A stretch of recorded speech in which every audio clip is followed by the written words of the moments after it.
There's a story told about Cyrus, the king of Persia, who had just captured a rebel chieftain named Cagular, and he was about to execute him. But just before he executed Cagular, he asked him this question. He said, "If I were to save your life, what would you do?" And this was the response of Cagular. He said, "King, I would serve you the rest of my days." Isn't this the response that we would expect from someone whose life had been spared? I mean, if I were drowning in the sea and you jumped into the ocean to save me, risking your own life to save mine, I would never forget it. I would always feel absolutely indebted to you. But my friend, Jesus not only saved us, he sacrificed himself in the process. That crown of thorns upon his head, the stripes on his back, the nails in his hands and his feet, it was all for you. He did that for you. How can we not feel indebted to him?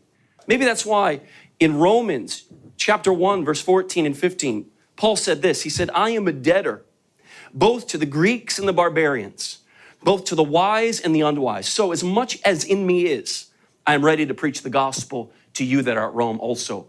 You see, Paul saw himself as one who had been shown great mercy by God, and that made him a debtor to the rest of mankind.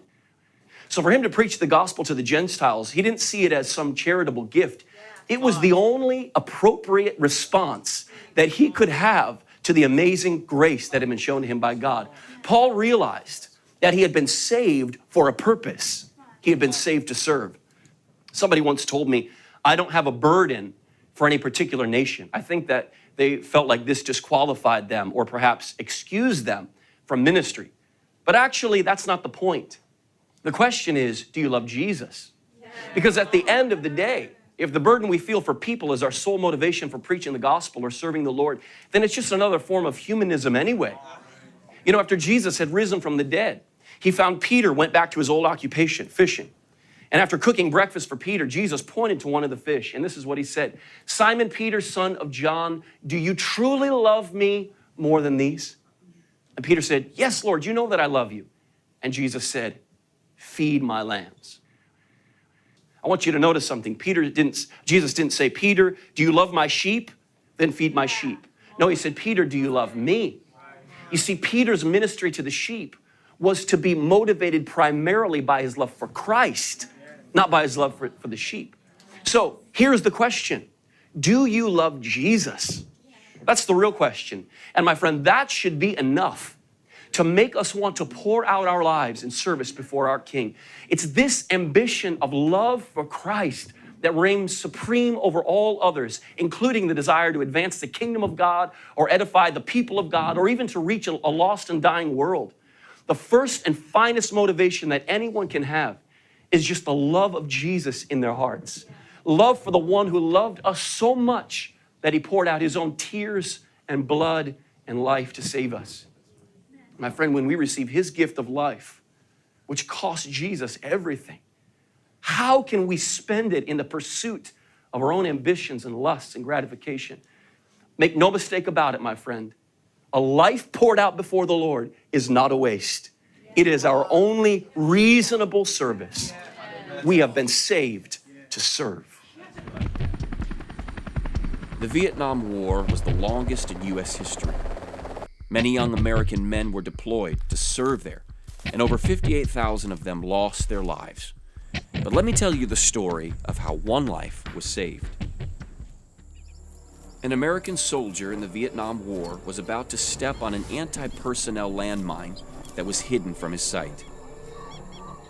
His comrade across the battlefield, who could see the impending disaster from his vantage point, stood up from behind his protective barricade and shouted a life-saving warning to his friend. At that moment, the brave young man received a gunshot that ended his life.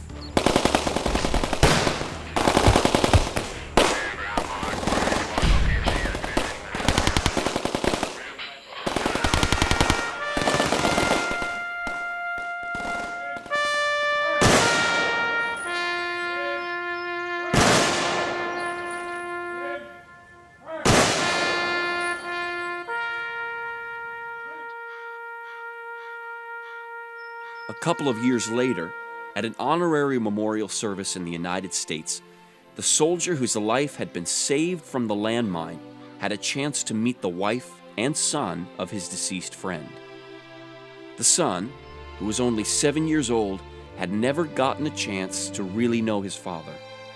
The soldier could tell that the boy's heart was broken, so he knelt down next to him and put his hand on the child's shoulder. "I want you to know," the soldier said, "your father saved my life." The little boy looked up at him with tears streaming down his cheeks. "Sir," he said, "were you worth it?"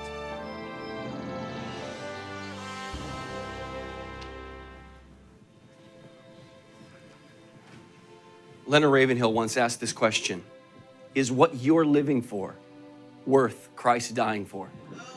My friend, we were not saved so that we could be polished, decorative knickknacks sitting on God's shelf, filling space in heaven for eternity. We have been saved for a purpose in this world. And our response to that call, our wholehearted giving of ourselves, is the only acceptable reaction that we could have to the mercy we've been shown by God. My friend, in light of these things, what should we do? Maybe you feel a desire to respond by offering your life as a rocket booster to propel God's kingdom forward, but you're not sure where to begin. When Saul, who later became the Apostle Paul, met the Lord on the road to Damascus, this is what Paul said: "Lord, what do you want me to do?" And this is where our journey begins, with a simple question. The question is not, what do I want to do with my life? But Lord, what do you want me to do with my life?